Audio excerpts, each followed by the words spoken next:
9 golden retrievers on the march, making their way into a recreation center in Newtown, Connecticut for an emotional rescue to help comfort the children who survived the attack at Sandy Hook Elementary and other children in town.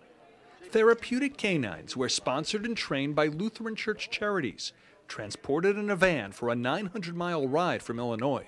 What is a comfort dog? A comfort dog is one who brings comfort to other people when they're suffering or hurting, or bring happiness to people, helps people process their grief. So they're specially trained?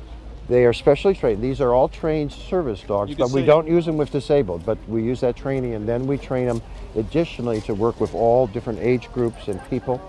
To some people, and we've seen this with children, it brings a sense of calmness in a time of confusion for them during this period.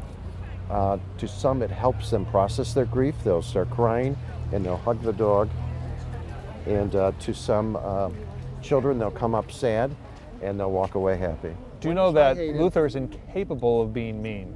Luther is a friendly dog. Well, Hayden loves dogs. When does training begin to be a comfort dog?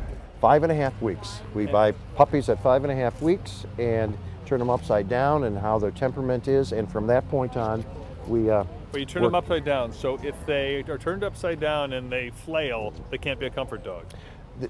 Right, our initial screening is if they can be relaxed in that position. Then we start the next process, which is a trainer that works with them one-on-one for the next 8 months to a year.